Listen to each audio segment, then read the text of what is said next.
Welcome to the first episode of Indian MMA Origin Stories, which is an interview series through which we at LockerRoom try to cover the origin stories of Indian MMA gyms, fight teams, promotions, events, and whatnot. This is Renjith Ravindran here, and in the first episode, we will be featuring Coach Vishal, who is the man behind Koi Combat Academy. So, here is his story. So, Coach, how are you? How are you doing now? I am doing well. I'm on the 14th day of my foot being fractured, but I'm doing well. So. Okay, so what happened there? You fractured your foot last week. Like, what happened? A guy was coming the wrong direction. This was not today, Saturday, so not this past Saturday, but the one before. So today would be the 14th day, right? So it was about 6ish, and it was raining real heavy that day. So it had kind of slowed down, and so I left the location I was at, and this guy was coming the wrong direction. It's a delivery guy.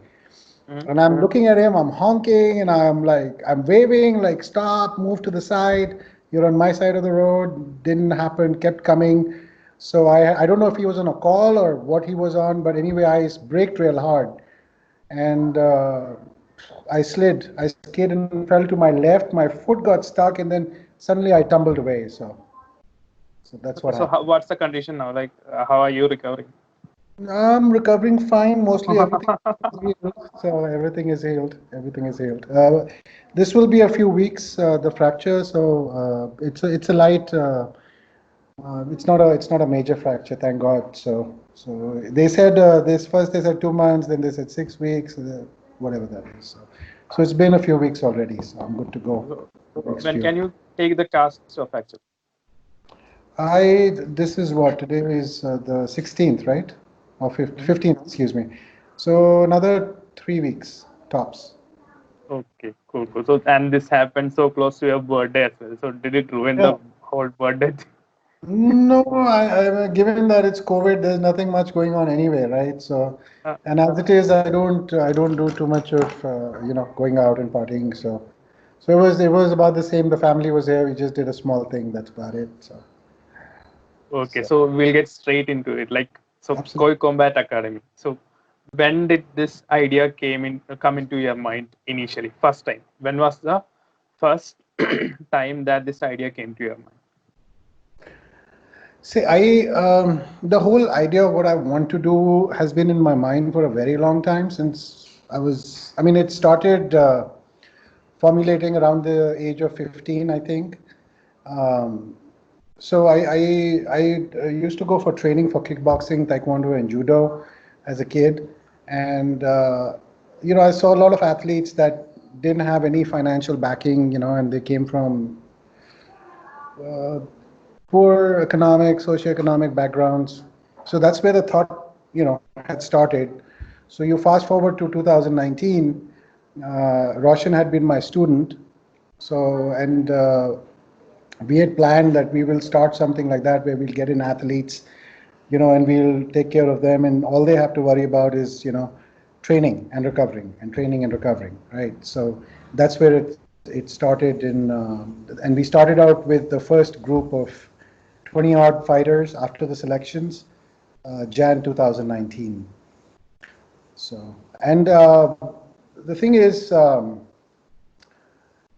being in the sport myself and having seen so many athletes who don't get the right opportunity because they have not been given, they don't have information, they don't have proper knowledge on how to follow through. There's too many things. So I always tell my fighters, if you think you can do the maximum number of push-ups, the best kicks, the best punches, sure, you're gonna reach a certain level.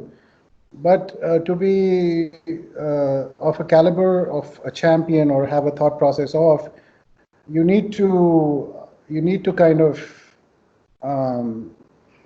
do things differently, right? You need to have, just like, for example, if you're a 100-meter sprinter or a long distance runner or a triathlon athlete, you prepare differently, right?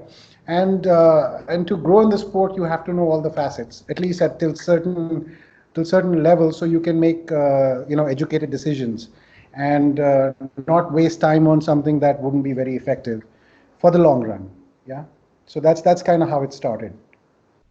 Okay, so 2019 is the year. Like before that, like you had this vision in your mind. So what was the process? Like what was the process of creating this whole movement?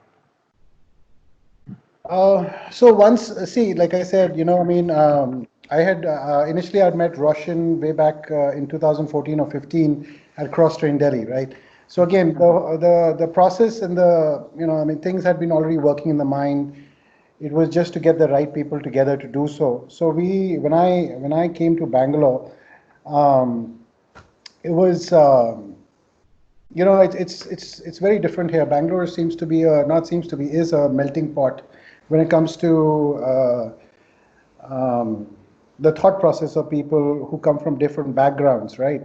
And be it talent for martial arts or any other kind of art or any other kind of line of work or hobby or whatever you have. So we started out in Bangalore. I was already training Roshan, and he was going the right direction. There was a few other fighters I was training on the side. Once we were successful with them, so we decided that we are going to get some fighters.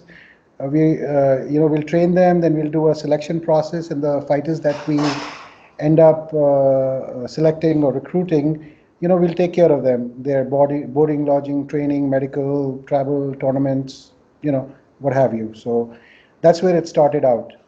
And we are tied up with a gym here in Bangalore in Halnaikanahalli near Sarjapur. And things started out well. We had trained there for some time. Initially, we started training there because Roshan had a fight in Kolkata, which got cancelled a Yeah. few times. Yeah. Yes. So and then this opportunity came about for Evolve. So the location we were at already, we were speaking to the owner to try to see if he'd like to come in on, we'll make a team. He had the infrastructure, I had the know-how, and I had the fighters or the athletes we could, push towards a certain direction and level. So that's how things started going on. So we got people to come in. There were some athletes who, they had already uh, been competitors at you know, the biggest MMA organization in India at the time. So, a lot of people came in for the selections. We ended up, like I said before, so we selected 20 odd people. And from that point in time, we got them a location to stay near the gym. Some people were staying a little further. We started our training. We started our program. Roshan was there at the time, and everything was running smoothly up till I think March. And unfortunately, there was a difference in opinion and difference in the thought process between me and the owner of the gym I was at, or we were at training at. So we had to part ways.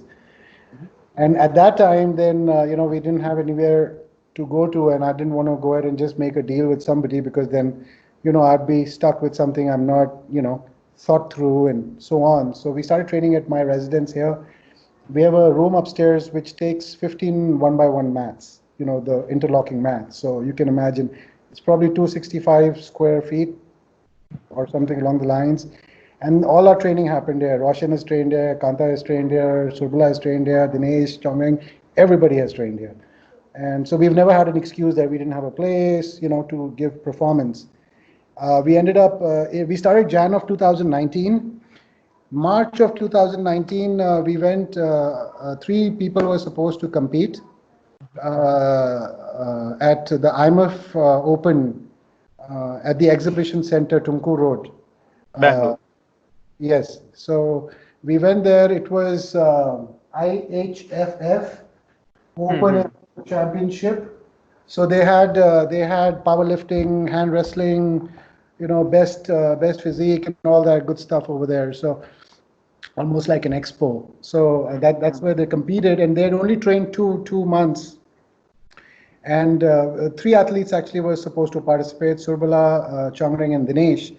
We didn't find an opponent for Surbala, so Dinesh and Chongring fought at their walking weight because we decided that morning that we'll go through and we'll go and participate. Certain things that happened. So, and then both of them ended up winning their respective categories, and Then we went after that. We participated in Mysore for sports jiu-jitsu, nogi, and we five athletes went. We came back with 4 golds and 1 bronze. Then we went for the Asians to Talkatora, in New Delhi. Again, we had 6 or 7 athletes. We came back with 6 medals, 3 golds and 3 silvers, I think. That's where, unfortunately, Dinesh was disqualified. But anyway, that's a different story.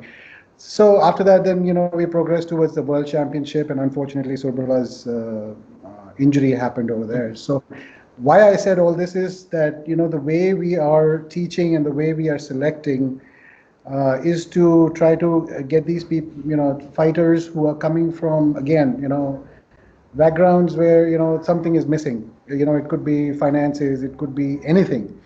And they have a talent, or they have a fire in their belly, and, they want to go to a certain direction.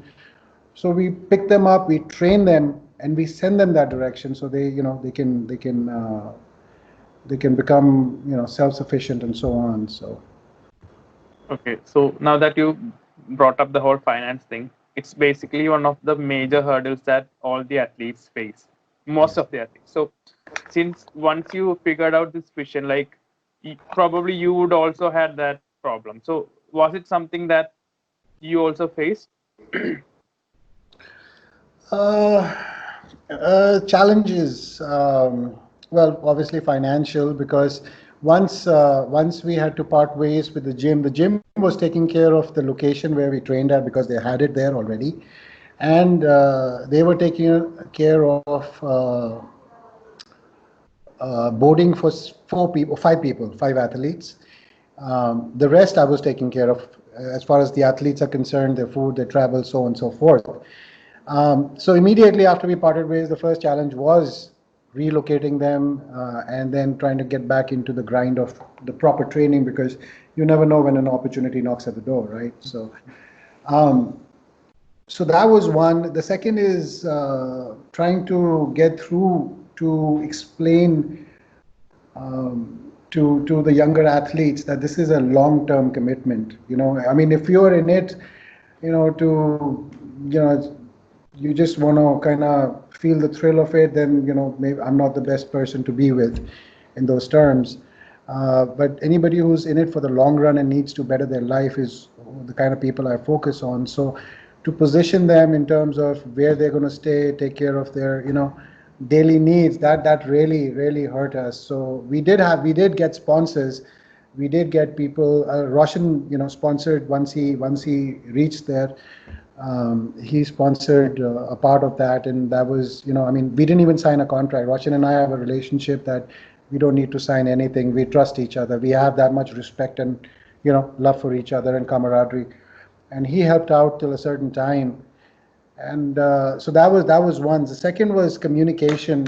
Mostly, kids, they don't, they know enough Hindi or English. There is a native language, right?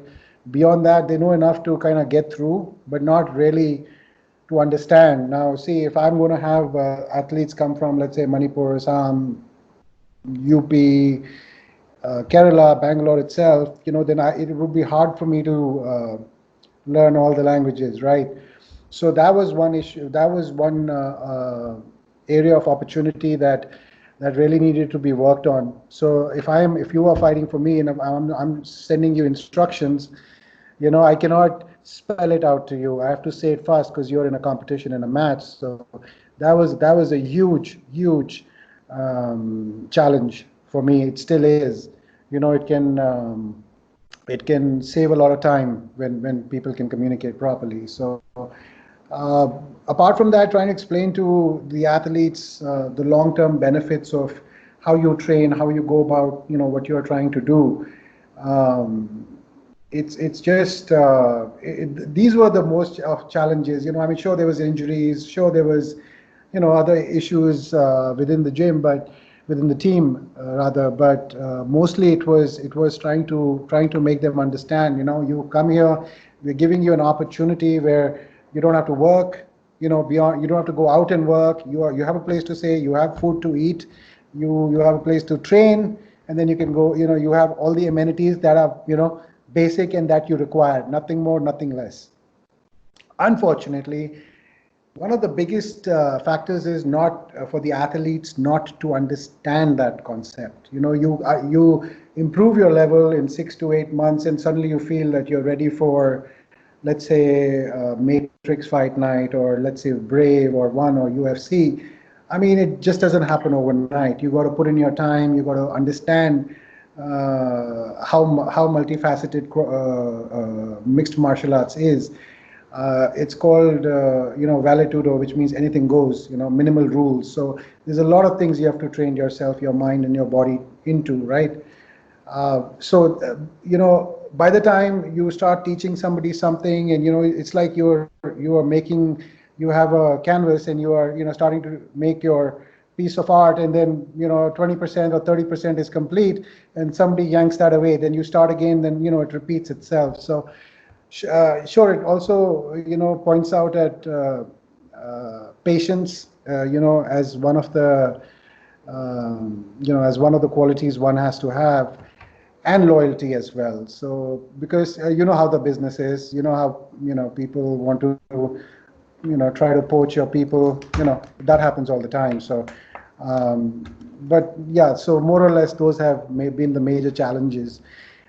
Just the understanding of that, we shouldn't wait for the last moment to start training, and that just doesn't go for the athlete. That goes for the whole sphere that is involved with any kind of activity or martial arts or art or dance or music or whatever. So if we can, India is already a land of great wrestlers, right? And then now we have boxers who are shining, right? Why do we have to wait 20 years or 10 years or 15 years or be behind that by that much, and then start putting out, athletes, who are like, there's not like a consistent number of athletes coming out, but, far and few in between, So these are the challenges, the mindset to set that right, these are some challenges that are very difficult that we need to face.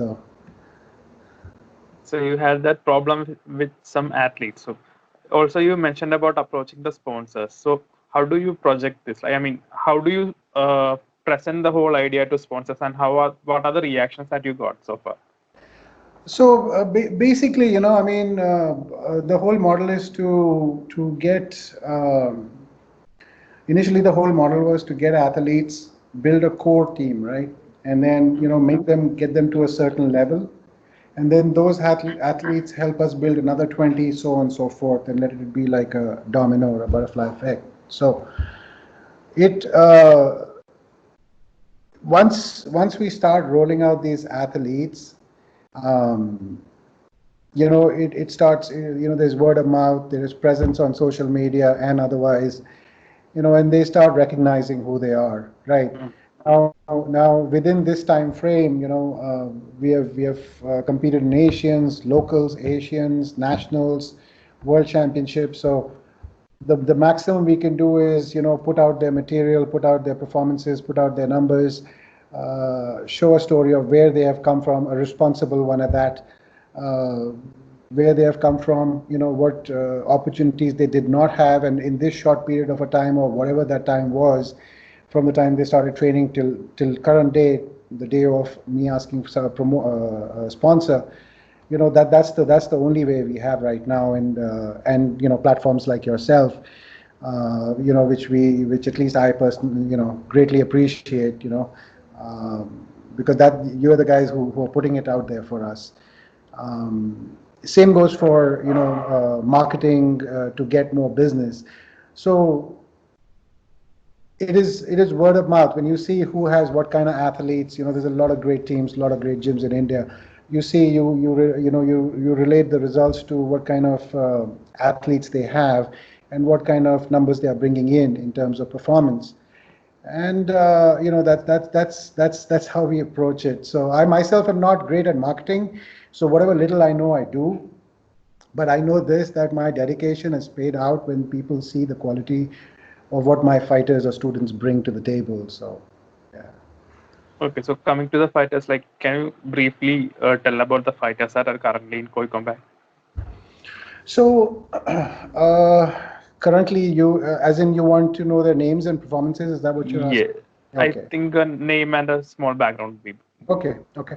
So apart from Roshan, everybody knows about him. So he's a Evolve athlete now, competing at one championship. So I had the opportunity to work with Kantaraj for a little while.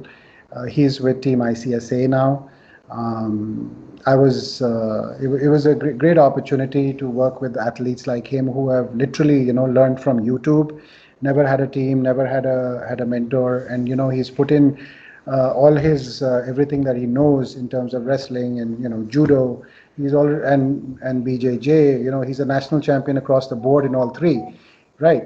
So and his work ethic is just great. So excuse me one second.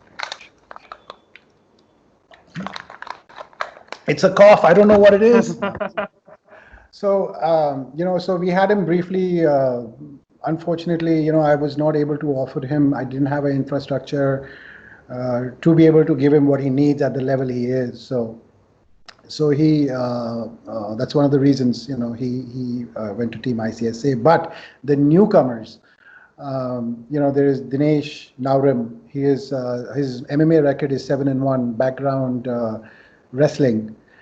Uh, he came to us again, Jan 2019, trained for 2 months, and then he went on to win the first nationals. And then again, he in August 2019, Association of Mixed Martial Arts Karnataka and MMA India, they had the Bangalore Open, the fifth Bangalore Open here, and then he ended up winning his category, which was flyweight. There was two flyweight categories. Because there were so many people. So he was the one he was in, he won, and the other one was won by somebody from Cross Train, Rana, Ashikash Rana. So, and he's again, he's a workhorse. He has work ethic, and he just puts his head down and he works. Whatever he's told to do, he'll keep doing it, and that's what you want to kind of see in an athlete that can absorb everything you are teaching and so on. Again, so he comes from like I said, most of these kids come from families that are not in a good financial shape, and limited options otherwise. So what do they have to do to work? So either they can open up a small stall, they can work in the fields, do odd jobs, and working in the fields is more seasonal than anything, right? So there's a lot of hardship for mostly all the athletes, who don't have a cushion of I can't even say silver spoon, who don't have any financial backing, but they have the talent, they have the know-how, they have the zeal, to accomplish. At least when they come, they reflect that. So that's Dinesh Naurim, Dinesh Singh. He's 22. He has a bright future against him, in front of him. Excuse me. Like I say, he's 7-1.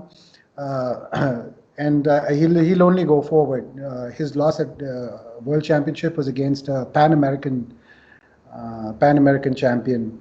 So in World Championships, you've noticed the champions wear the golden uniform, yellow golden uniform, right? So, yeah, and it was a fairly quick loss, though he started out well. But the basic things that we have drilled. I guess it was the whole scenario of first time out of India, first time that level of a championship.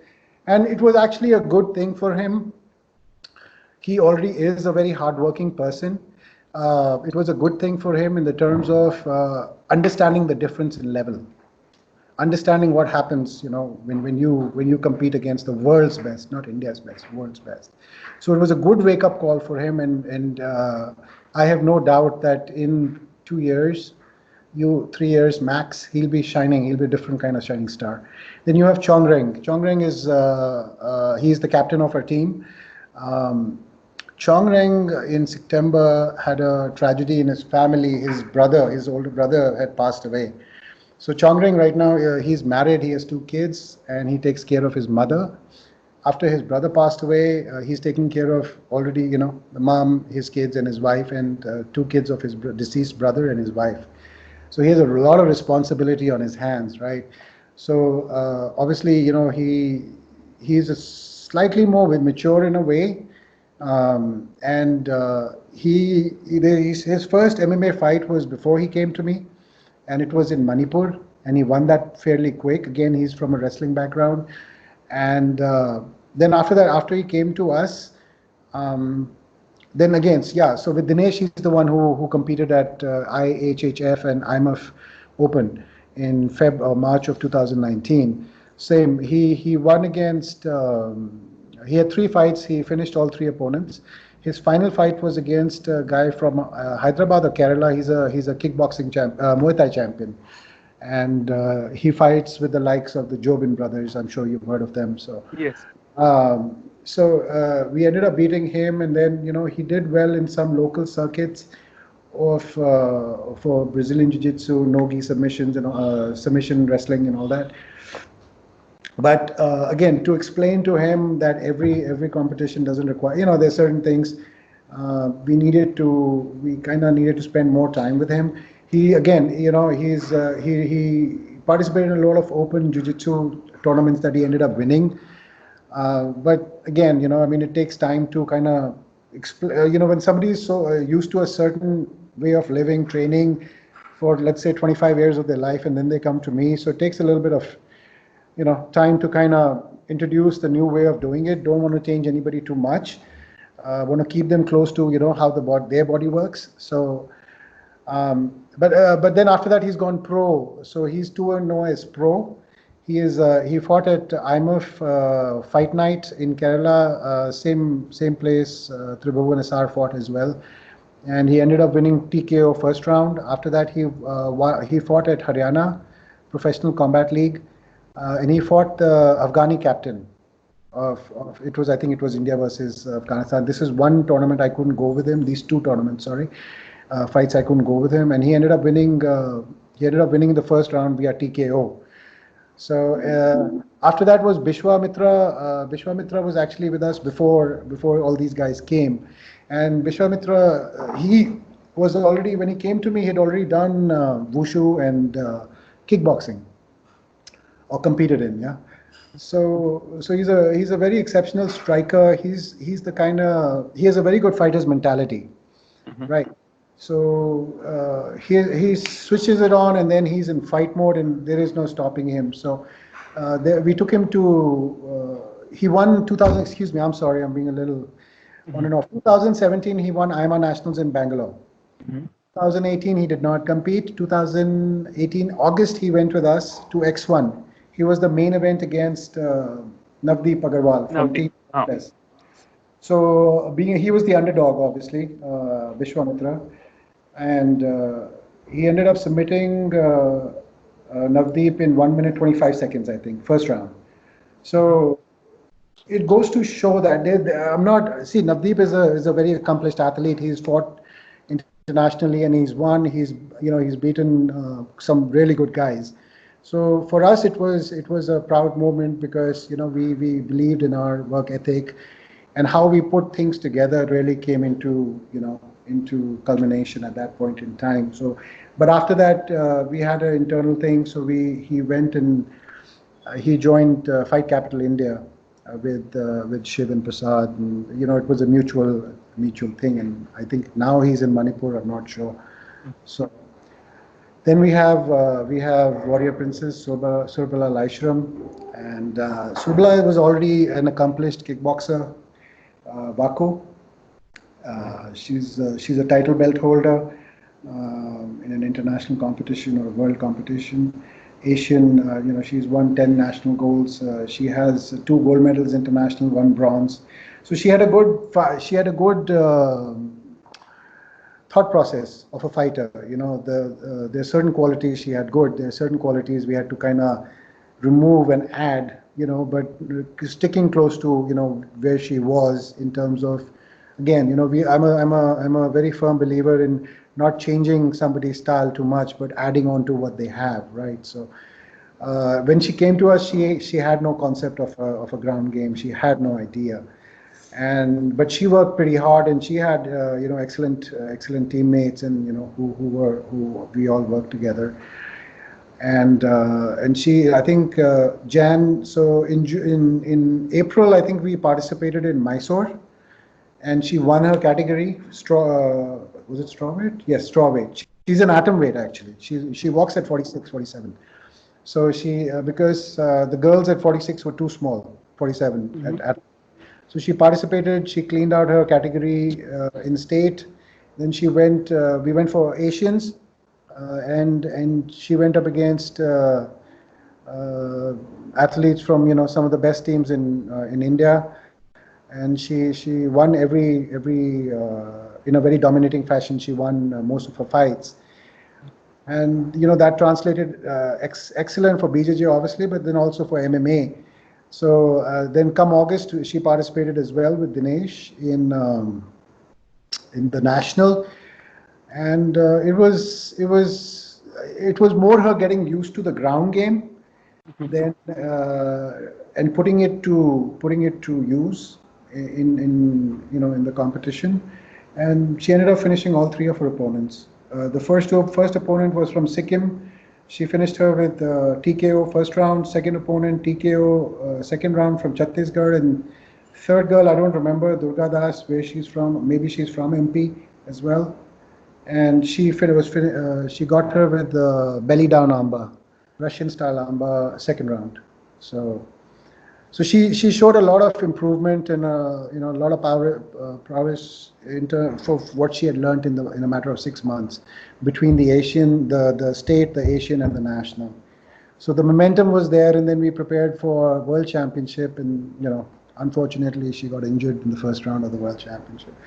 So the fight, I don't know if her fight video has been released, but if you see her fight through all 3 rounds after being injured the first, you can see that if she wasn't injured, we could have done better. I don't want to go out and say she could have won the gold. I don't want to sound like that, but we could have at least done good for the first 2 fights. We could have done, because I saw her opponents. We had researched her opponents. We kind of knew what we were expecting. She comes from a camp of with a few good wrestlers we have, and strikers as well.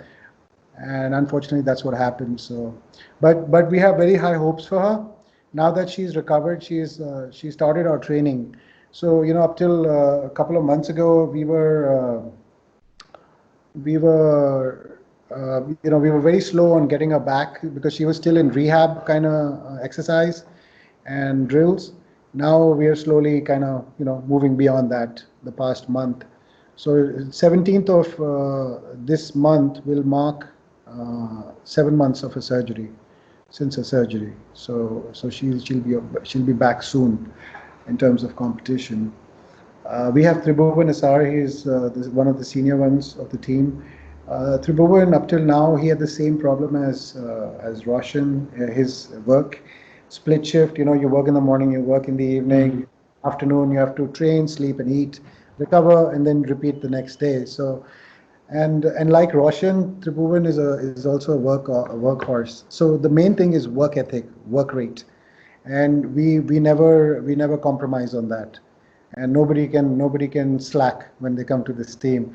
And he's been a very good part of the team in terms of that, in terms of promoting that kind of work ethic. Right now he's a work in process. He did a lot of he was very successful as an amateur, but at that time I think MMA wasn't properly defined in terms of, it was still evolving and developing in India. So he's fought fights where he's probably not made the best decisions, because of which he's not come out on top. The last fight he's fought. The last 2 fights, his last fight, he had lost via triangle, I think, or triangle amba, one of the 2, against Dipesh from Fit and Fight Club. So this and Tribhuvan is pretty legitimate. He's a blue belt. He trained at Gado before he joined me, and in fact they were training at Gado still when they joined me for MMA. So so he has pretty good understanding of what happens on the ground. It was just some bad decision making. So he fought in Hyderabad before that, last year, October. And that day, unfortunately, his grandfather had passed away. And he was very close to his grandfather, but he was already there. And he had the opportunity, his family had asked for him to come back. And he made a decision that he won't come back. He's already committed, he's going to fight, and he's going to be there. and he ended up, he was a little distracted, obviously not a little distracted, he was very distracted because of the news that he got, which if I had known, we wouldn't have given them that news, but I don't know. Anyway, so, but he still went through all 3 rounds. He did pretty well. He got a little confused in the fight for a bit, but then he got back onto track. He ended up winning a unanimous decision and against another athlete, Bilal.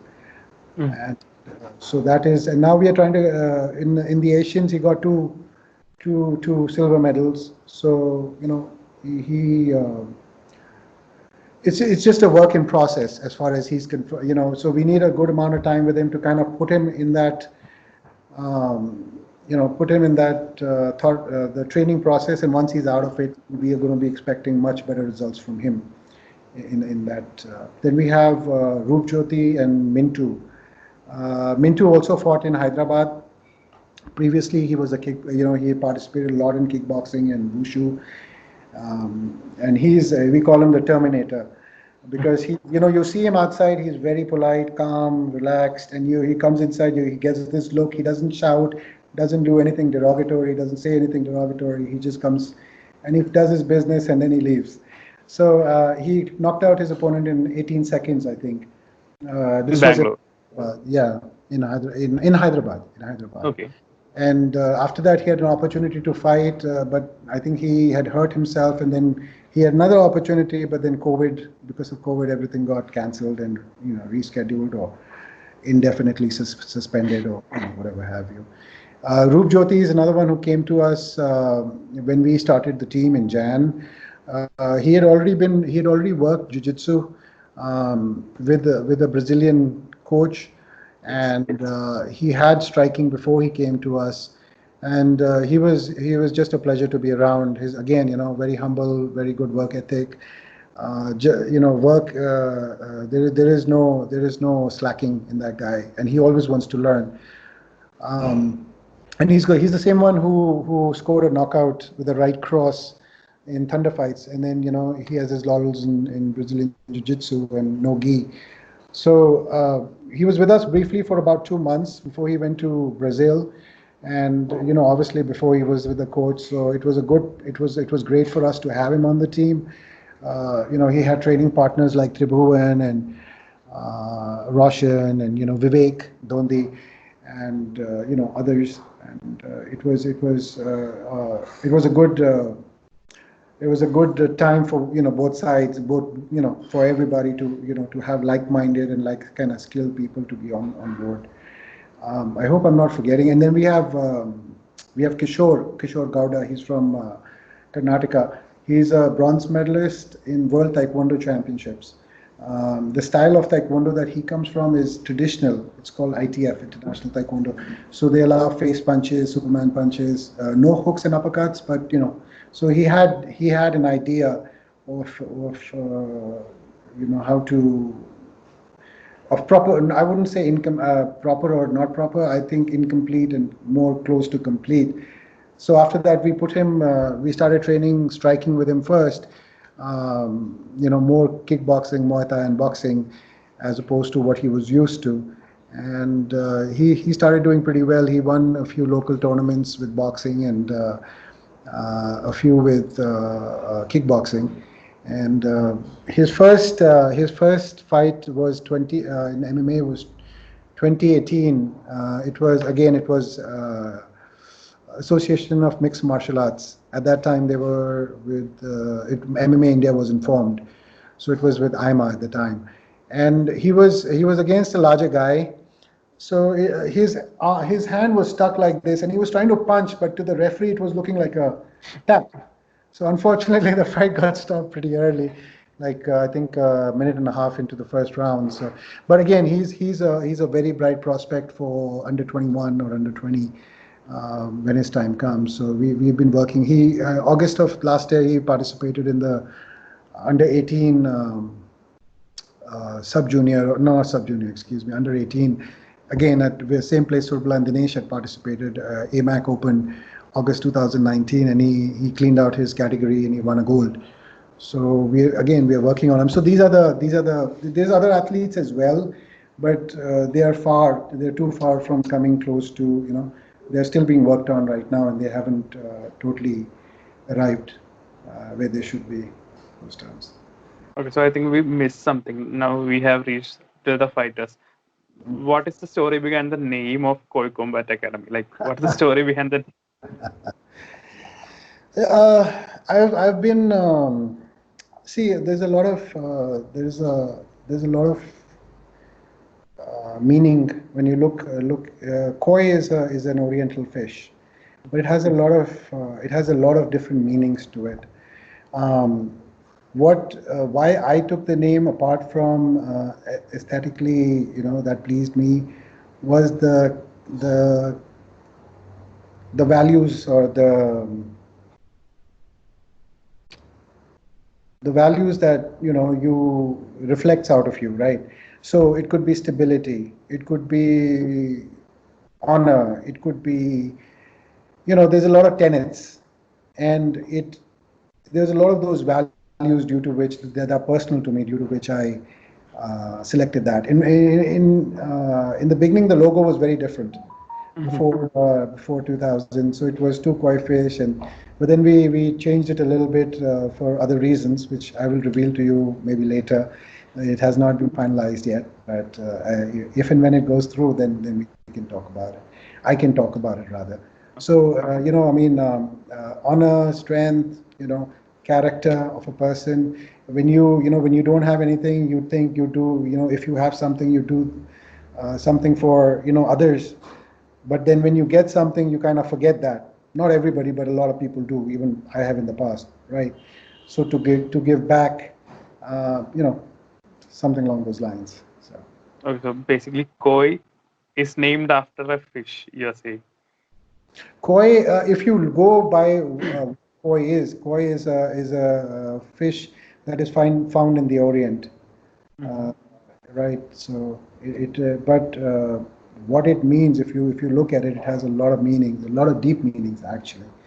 So those things are touch close to my heart because of how I have been, how I have been raised up as a child, and how the kind of life I've gone through, things I've seen, being raised by a single mother, so on and so forth. So not everybody can get lucky to be in a position um, to have a certain thing that you can help others with. So that's what I follow. Okay, so before coming here and starting Koi Combat, you used to be in the United States. Like, Yes. uh, so how was the whole training process, and how was your life like there compared to what it is now? Life over there was very convenient. It was very great. So I went there. First time I went there was, I think, in '96. Came back in '98, and then went back in 2000. Um, Before I had, I've always been into sports. So I was in my eighth standard, and I was in the Air Force School in Subroto Park, New Delhi. And my eighth standard, my finals for, I'll tell you why I'm telling you this first. I had my Hindi finals, and my mother had said, you better not go for the judo nationals. I said, I won't go for the judo nationals, and guess where I went for the judo nationals. So I flunked in Hindi, and I missed another test. So they wanted me to repeat my year in Air Force School, and I didn't want to repeat that year. So I went to a different school, Suraj Pandey AV. Principal there was Mrs. C.K. Chawla, and so she asked me, how come you flunked your eighth? Why didn't you give your exam? So I told her the story. So she said, if I give you that same opportunity, and if I say you have to, give your test, or you can go to your national, what will you do? Now thinking about it, and my answer was the same. So she really pushed me forward after she let me get admitted to that school. So the whole point being that I was always consumed and motivated by martial arts and the values they bring. So when I went in 96, it was the same thing. I could keep my concentration on education. It was more on, at that time it was kickboxing, judo, karate, taekwondo, everything. So that's why I went home for 2 years to figure out what I want to do. Then I went back again, restarted my education. But where I was staying, there was a few blocks from there was Crawford's MMA, American Jiu-Jitsu in Kansas.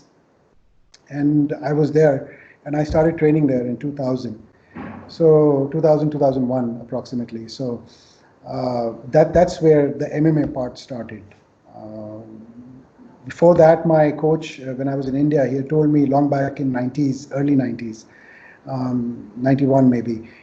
He was telling us about the Gracie brothers and how they challenge everybody and their form of jiu-jitsu and valetudo and all that. At that time, he was telling me, and nobody else knew. So I always had that at the back of my mind of how I'd like to compete in more arts. At the time, we had wrestling in India, yes, but it was not something that was available to us. Judo was there, yes, but not jiu-jitsu. So when I went there, I got straight into it, and that's where my MMA story started. And I was lucky enough because that gym out of Kansas, Missouri, was the first team and fight club to put out fighters who fought in WEC, Strike Force, Cage Rage. Cage Rage was in England, or UK, whichever. Who else was there? TFC, UFC, so on. So I was lucky enough to understand at that point in time what it takes. What are the basics that you cannot miss, and no matter how much you evolve, those are things you still have to do. There's a certain way of how you prepare yourself. So I was very lucky to have that. A friend of mine, Rob Kimmins, he's fought 7 times in the UFC. He's fought in the WEC. There's Bobby Walker. He's fought in UFC. He's fought in Bellator. He's fought in Strikeforce. So when you're around athletes of that caliber, you learn. And especially when you train with them, you understand the difference than you would an athlete who's not of that caliber. So understanding that, and a lot of these athletes were, not full-time fighters. They were part-time fighters. Some was a painter. There were some who were working at McDonald's. There were some who were working at car wash, so on and so forth. There's so much of, you could learn of how to cut corners and how to make it happen, even if you're a part-time fighter up to a certain level. So I started, I didn't want to just, learn for myself. I did well till a certain level, but I could never become like a world champion or, an Asian, champion or something along the line. So I want to push this kind of work ethic and the knowledge and the know-how of what I'm trying to do. That's how I got started over there. So from 2001 or 2000 or 2001 till about 2010, I was I still am affiliated with that, and so there's a lot of things I got into over there. So initially, before I got there, I was into judo, kickboxing, taekwondo. Then I got into Brazilian jiu-jitsu, American jiu-jitsu, into wrestling, into other facets of what needed to be done, and ended up participating. At that time, they also called it NHB, no hold bar, NHB, which is also called vintage MMA. And then but I couldn't put myself in a situation where I'm doing a part-time job and doing that and doing my studies. So I kept learning. I participated. I saw where I could reach or where I could benefit more. And then in around 2011, I was working, I'd worked with Wells Fargo. I was with US Bank at the time, US Bank. So I left that job. I was even working with the Athletic Commission. So I left all that to come back and start this movement here. In 2000, when I had started out, I was researching MMA in India. So I saw videos of Tiger's Gym and of Mr. Daniel Isaac and his team. And so I got in touch with them in 2000, 2001, something like that again, or 2002 maybe.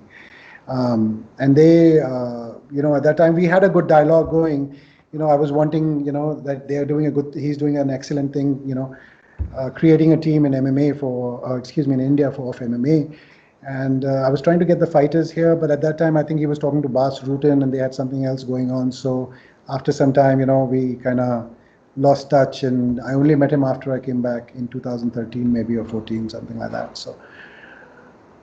So in the whole scope of things, in short, so living with fighters, seeing them train, seeing them the issues they are going through, it kind of helped me form a vision of knowing what to expect, and what decisions not to make in terms of, as an athlete, to best create a career where in the least amount of time you can have the maximum benefit.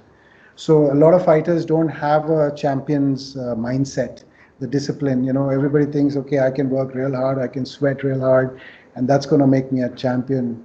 Unfortunately, it doesn't work like that. That those are excellent qualities, and one should never forget those. But there's other things. You got to keep evolving in every which way you can, because the day you stop seeking knowledge, that's it. You're not going to evolve anymore. You're going to get stagnant.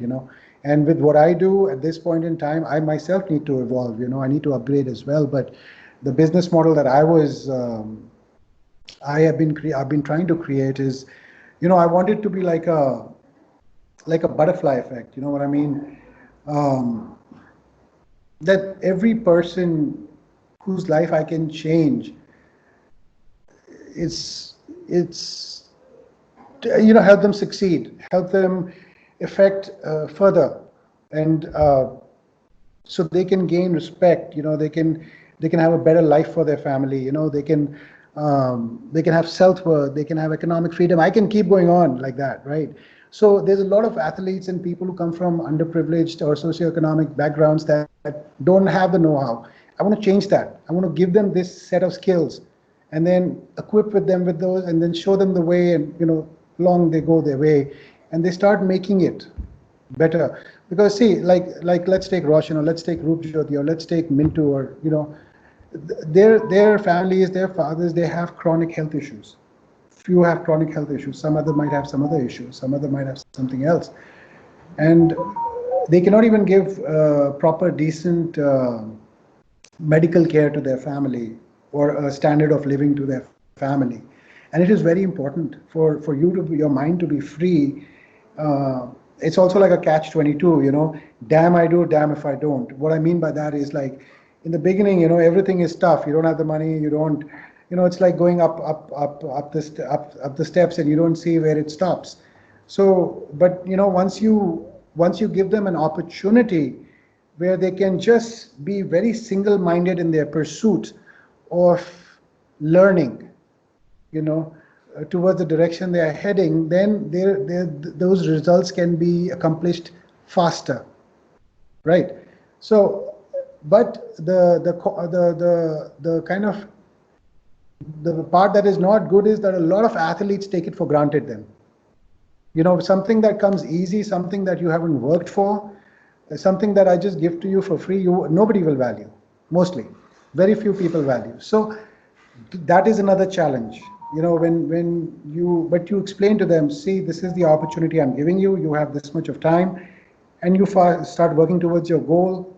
Get your head right, get your things going, and you start doing that. But so what athletes do is 6 to 8 months they learn, and suddenly they're ready to go for one or for UFC, and they're not ready. You can possibly get into these organizations, but then your record will speak for itself. Once you're there, there is no turning back.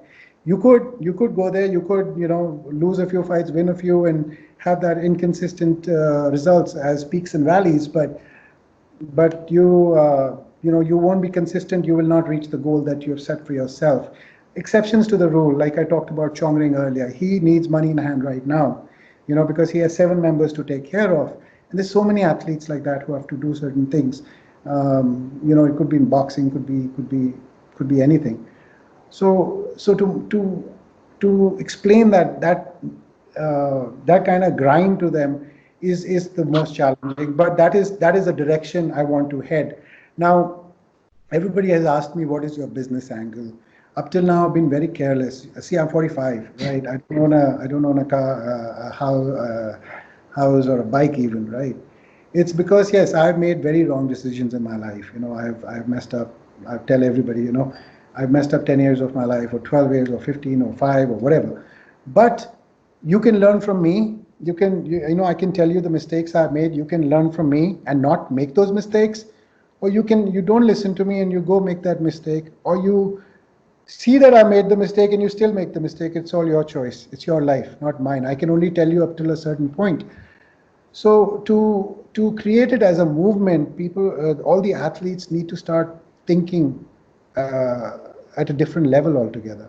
So that is what we are trying to, that is the whole idea of what we are trying to do. Now I know myself, I'm a very straightforward person, because of which I come as blunt, which hasn't won me any favors.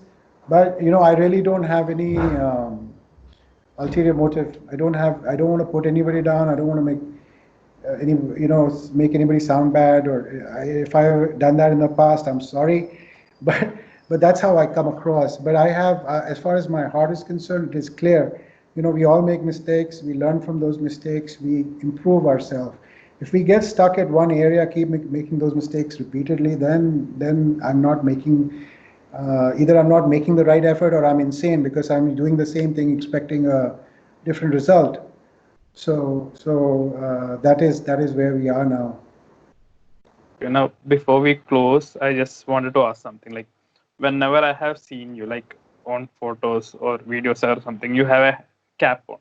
So, is Yes. there any story behind the cap that you have? No, I'm a very I love caps. I don't know why. I even from childhood, I think somebody had come from traveled from US, and I was about 6 or 7 or somewhere around there, and they had got me a Phoenix Suns hat, and since that's all she wrote as far as that is concerned. That was it. After that, it was a passion wearing hats. So, well, nowadays it is because I'm receding a little bit. You know, you might want to edit and cut that out. But no, earlier that's it's a very simple reason. So Okay, good. So, lastly, like, what does the future hold for Koi Combat Academy according to you? Like, what is the future, immediate future, and the long term future that you see? well, I need to make some changes in how I operate. I need to make some changes within myself to make situations easier and more workable with. Um, the whole like I took the time to explain to you what I'm trying to do. Once I am able to change certain things, like I said, there is some news that I'm waiting to disclose, but I need everything to be, all the I's to be dotted, T's to be crossed before I'm able to do that. So once that falls in place, I really, really, really want to create, a lineage with athletes that, Indian athletes are respected. We have great wrestlers. We have the kind of population we have. There is a lot of talent in India, um, be it a child of a business person, or be it a child of somebody who's below poverty line. You know, and we need to pull them out of there, and we need to try to train them and put them in that direction. See, MMA is fairly new sport, right? And regardless if it's Muay Thai, boxing, whatever it may be, we need to form a certain type of a structure, a robust structure, where we don't have slackers. If somebody goes for a world championship, they're going from India because they deserve to, and they have that kind of level that they go. That is what I want to do. That is the whole point Koi has come into existence. I had this idea since 15. I didn't have such a broad spectrum of ideas, but I had that kind of, after my coach had told me that. And I want to be a part of people's journey, where they can see how they don't have to, everything is about themselves. They can do the same for others. I can guarantee one thing: once we, at the grassroots levels, and a lot of teams have done that in India, where they have brought in uh, genuine genuine quality, and not selling you some BS. And so that's what I want to do on a very large scale. And collaboration with everybody, regardless of if there's associations, there's 3 or 4 or 5 associations or federations or whatever have you, and it's okay because everybody has different goals, and they might not see eye to eye or whatever the case is, but we should never in India, or anybody who's thinking for the betterment of a certain area, we should never have the big fish, small pond kind of situation, because we will not never ever realize what level we are at and what level we can be at. You know what I mean? So even if there is different associations and federations, I hope and I request the heads and the members of these federations and associations get together after their respective tournaments, nationals, whatever, and then the world championships or before the world championships happen, there should be one single one, not to put athletes of one federation down or to raise the others too much, but to show the athletes where you stand and who should be representing. So you get the idea of what I'm saying, right? And it is only possible if we can agree to disagree and work together, right? And make it about India. It is very difficult. I know that it's almost impossible because, I mean, everybody's thought process is different. But regardless of what anybody thinks about me, I know there's a lot of people who are involved, regardless of if they have a business angle or angle to create a lineage of athletes that is second to none, like I do, or whatever their angle is.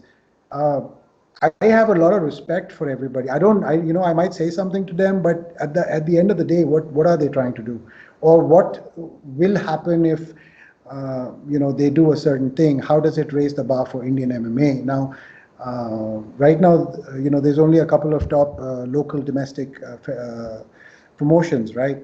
So we need to come together. We need to allow athletes to kind of participate here and there.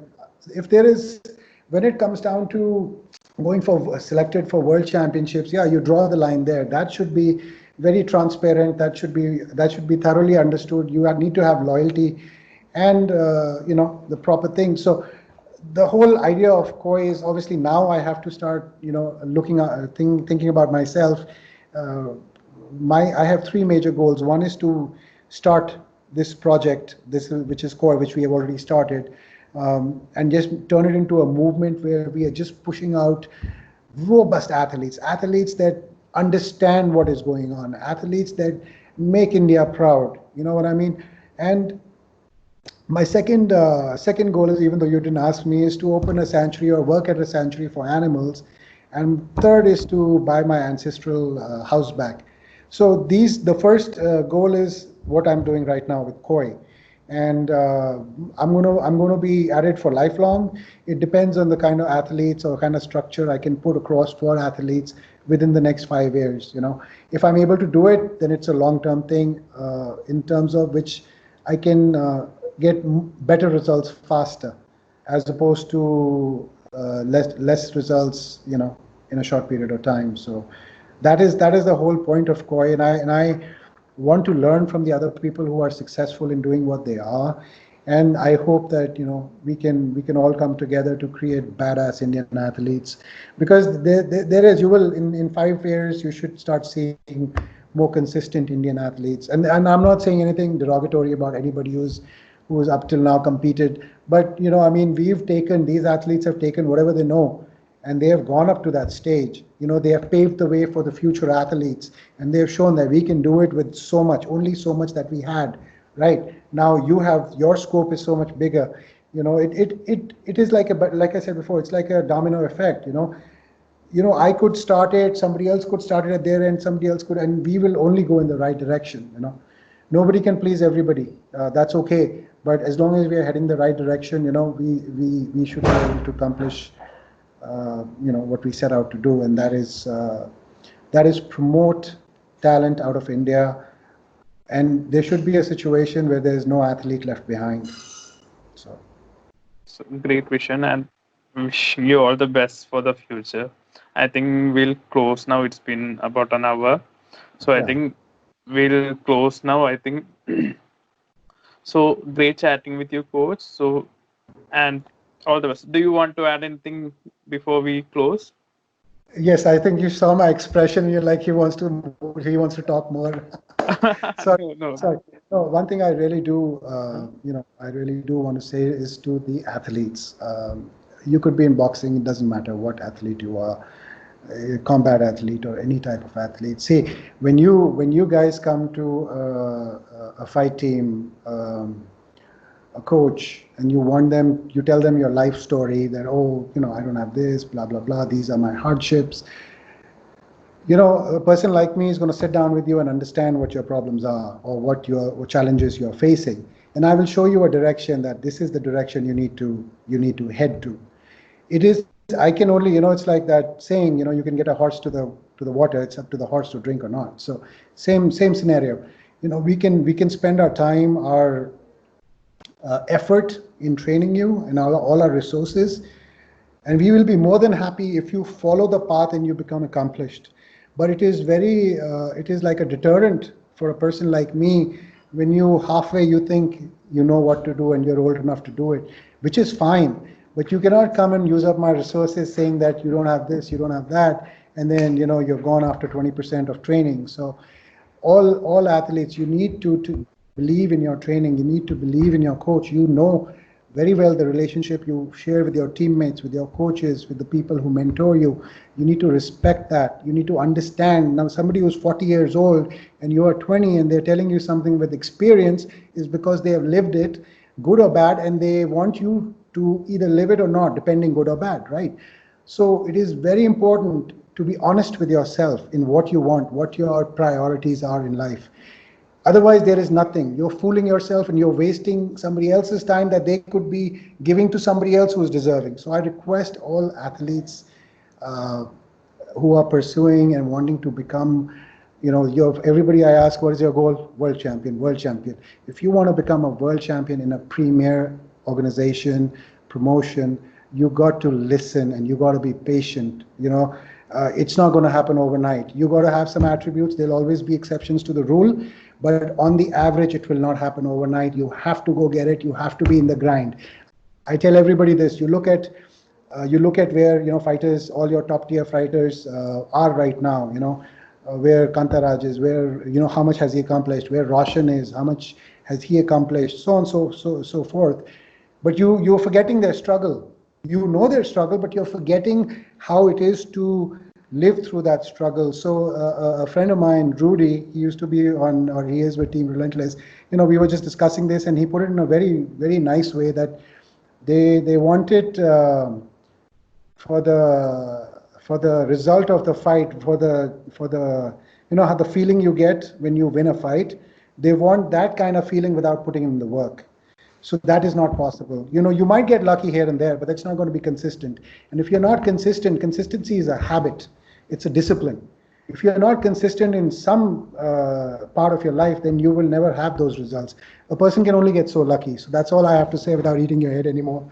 But and apart from today is our 74th Independence Day, Jai Hind. So. Okay, so thanks a lot, Coach, for being on. So, like, you are the first guest, and you are the Koi Combat Academy is the first gym that we are featuring in this series that we are planning to do. So, thanks a lot for coming on the show, and thanks a lot for sharing your story. And once again, wishing you all the luck for the future that is ahead. Thank you. And thank you for your platform from the side of coaches and fighters. Thank you so much. Thanks.